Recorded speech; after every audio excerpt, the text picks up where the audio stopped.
अपना इंट्रोडक्शन संक्षिप्त में। मैंने ज्ञान भारती पब्लिक स्कूल दरभंगा से 10th की पढ़ाई की। उसके बाद जोर से बोले। एमआरएम कॉलेज दरभंगा से मैंने 12th की पढ़ाई की। उसके बाद मारवाड़ी कॉलेज से मैंने मैथमेटिक्स में ग्रेजुएशन किया है। बहुत अच्छा। बीपीएससी के लिए ज्योग्राफी में उसमें कुकिंग करना खेलना। किस तरह का खेल खेलते हैं? सर मुख्यतः आउटडोर गेम्स। आउटडोर जैसे कबड्डी क्रिकेट। कबड्डी क्रिकेट दोनों में इंटरेस्ट है? हॉबी है या इंटरेस्ट है? इंटरेस्ट है। अच्छा इंटरेस्ट है। अच्छा एक सिविल सेवक के लिए मैथमेटिक्स जानना ज़्यादा ज़रूरी है या ज्योग्राफी ज़्यादा जानना ज़रूरी है? सर मुझे लगता है दोनों ही ज़्यादा ज़रूरी है और ज्योग्राफी को समझने के लिए मैथमेटिक्स काफ़ी मदद करता है। बहुत बढ़िया, वेरी गुड। इस सेंस में मुझे लगता है दोनों ही सब्जेक्ट की अपनी इम्पोर्टेंस है। अच्छा अच्छा अच्छा। भूगोल प्रशासन को प्रभावित करता है या प्रशासन भूगोल को प्रभावित करता है? सर भूगोल भी प्रशासन को प्रभावित करता है। जी उस क्षेत्र में जहाँ के प्रशासक है उस क्षेत्र का भूगोल जो होता है वो प्रशासक को उस अनुसार जो है वो नियम बनाने के लिए प्रेरित करता है और प्रशासक भी करता है। अच्छा इस पर बहुत ज़्यादा आपने सोचा नहीं है, चिंतन नहीं किया है कि प्रशासन भी भूगोल को प्रभावित करता है और भूगोल भी प्रशासन से प्रभावित होता है। अच्छा आप जिस क्षेत्र से आ रही हैं वहाँ की भौगोलिक विशेषताएं क्या है? सर मुख्यतः समतल मैदान है, मैदानी क्षेत्र है जहाँ पे मानसून की अच्छी मानसून प्रभावित होता है और बाढ़ से प्रभावित क्षेत्र है।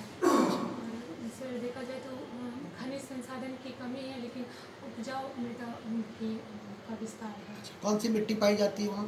सर जलोढ़ मिट्टी पाई जाती है। जलोढ़ मिट्टी की क्या विशेषता है?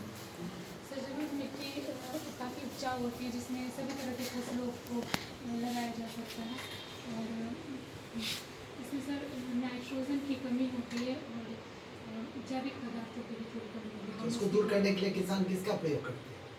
सर यूरिया का प्रयोग किया जाता है और अमोनिया जैसे खाद का प्रयोग किया जाता है। अच्छा खादर और बांगर क्या होता है? सर बांगर जो होता है वो पुराने जलोढ़ मृदा को कहा जाता है और जो खादर होता है वो नए जलोढ़ मृदा को कहा जाता है। खेती के लिए कौन बेहतर है? सर खादर ज़्यादा उपजाऊ माना जाता है। अच्छा आजकल एक नई खेती आई है जिस पर भारत सरकार भी काफ़ी फोकस कर रही है, प्राकृतिक खेती, और बिहार सरकार जैविक खेती पे फोकस करता है। दोनों एक ही है क्या दोनों अलग अलग है? मूल रूप से देखा जाए तो दोनों एक ही है और जो जैविक कृषि है इसमें हम जैविक खाद का प्रयोग करते हैं और जो प्रकृति के अनुकूल हो और उसी को प्राकृतिक कृषि से बोल सकते हैं। तो जो प्रकृति के अनुकूल हो उसको प्राकृतिक खेती कहेंगे। जिससे प्रकृति को कम से कम नुकसान पहुँचे। प्रकृति को कम से कम नुकसान। जैविक खेती में जैविक खादों का प्रयोग करते हैं। जी सर। मूलतः दोनों एक ही है आपकी दृष्टि में? जी सर जहाँ तक मुझे जानकारी है। चलिए सर। अच्छा आपका जो स्नातक का विषय था वो मैथमेटिक्स था गणित और आपने चेंज कर लिया ज्योग्राफी ले लिया, ऐसा क्यों?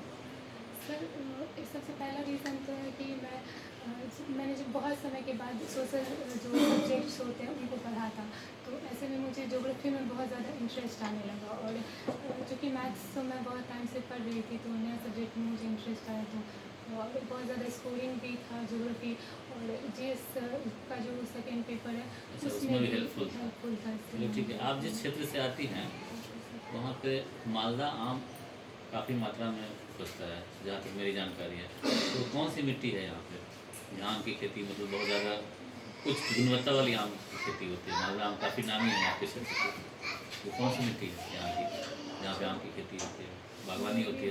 इसके अनुसार जरूर चलिए कोई बात नहीं। अच्छा एक बात, दो चार प्राचीन ग्रंथज्ञ हैं उनके बारे में बताइए आपका जो सब्जेक्ट था। जी सर आर्यभट्ट जी हैं।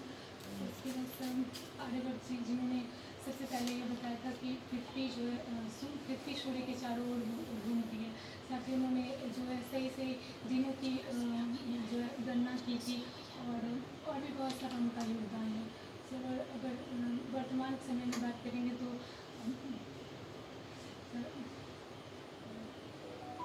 तीन चार हैं, आपने एक बताया। नारायण जी करके हैं, वशिष्ठ नारायण जी। वशिष्ठ नारायण जी हैं। क्या योगदान है उनका? उन्होंने तो कुछ के एरिया में काम किया।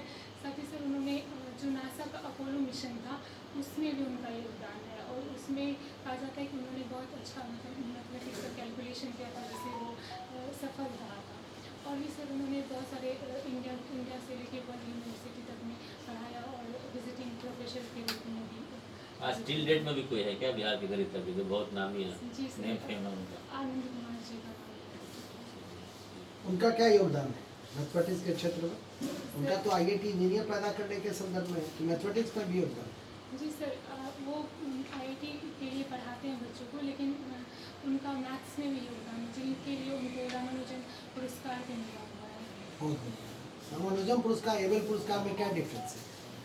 सर, एबेल पुरस्कार को मैथमेटिक्स के क्षेत्र में नोबेल पुरस्कार कहा जाता है, Good. और जो रामानुजन पुरस्कार है वो भी बहुत ज़्यादा सम्मानित पुरस्कार है। लेकिन अगर नेचर में क्या अंतर है? दोनों मैथमेटिक्स में दिए जाते हैं तो समानता हुआ, जी सर, नेचर में अंतर क्या है? सर एक अंतर ये है कि जो रामानुजन पुरस्कार है वो 45 वर्ष से कम उम्र के लोगों को दिया जाता है। अच्छा अच्छा अच्छा। और सर मुझे प्रॉपर जानकारी नहीं है, लेकिन शायद एबेल पुरस्कार अंतर्राष्ट्रीय पुरस्कार, जी सर, उसको गणित का नोबेल पुरस्कार भी कहा जी सर। जाता है। अच्छा, एक ज्योग्राफी का मेरा आखिरी प्रश्न है आपसे। ये दो शब्द काफ़ी रहते हैं चर्चा में, अल नीनो, लाल नीनो, ये क्या होता है ज्योग्राफी? तो ये प्रशांत महासागर की जलधारा है। जब एल नीनो का प्रभाव होता है तो हिंद महासागर में जो है वो बारिश की मतलब हिंद महासागर में, और विशेषकर जो हमारा क्षेत्र है इंडिया का क्षेत्र है, उसमें कम बारिश देखा जाता है और सूखा का प्रभाव हो जाता है। जैसे कि 2016 में एक सूखा पड़ा था, उससे जोड़ा जाता है। और फिर जो ला नीनो होता है वो भी प्रशांत महासागर की खाड़ी में जा रहा है, जिसके कारण जो है अत्यधिक वर्षा होती है भारतीय क्षेत्र में, और तो सूखे की संभावना कम हो जाती है। जी sir. Sir, First of all, tell me what is cyclone?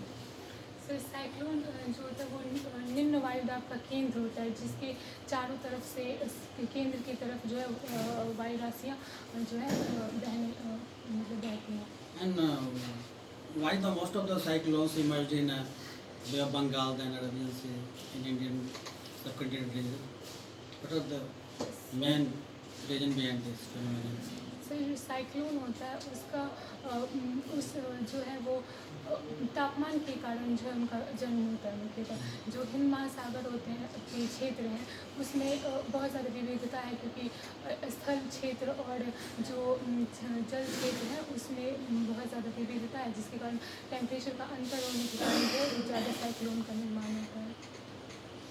Okay, why Indian region is called Indian subcontinent?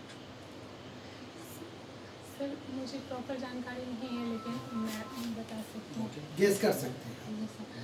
Sir जो इंडियन कॉन्टिनेंट सर एक बार क्वेश्चन फिर से दोहराते हैं। Why Indian region is called Indian subcontinent?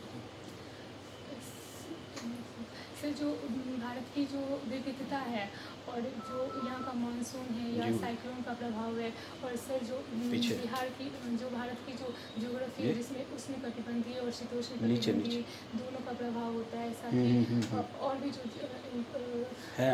वनस्पतिक विविधता है, इन सब के कारण से बोल सकते हैं। Okay, in geography when you divide any region, like you divide Asia, you divide in 4 parts, but there is no north part of Asia. What is the reason behind it? Sir मैं question नहीं समझ पाई। When you divide geographical term, divide any continent, any nation, you divide in 4 parts normally. So on that basis, Asia is also divided, but there is no such by name North Asia. What are the reason behind it? There is nothing like that of North Asia. Sir इसके पीछे एक बोल सकते हैं कि जो Asia का मेरी प्राथमिकता महिला सुरक्षा, लॉ एंड ऑर्डर को मेंटेन करना, ये प्राथमिकता होगी। और कुछ नया क्या कर रहा है? सर नया जैसे कि हम देख रहे हैं कि सांप्रदायिक दंगे की घटनाएं या अफवाहों की घटनाएं, मॉब लिंचिंग, ये सब जो बढ़ रहा है उसको कंट्रोल करने की कोशिश करेंगे। ठीक है, जा सकते हैं।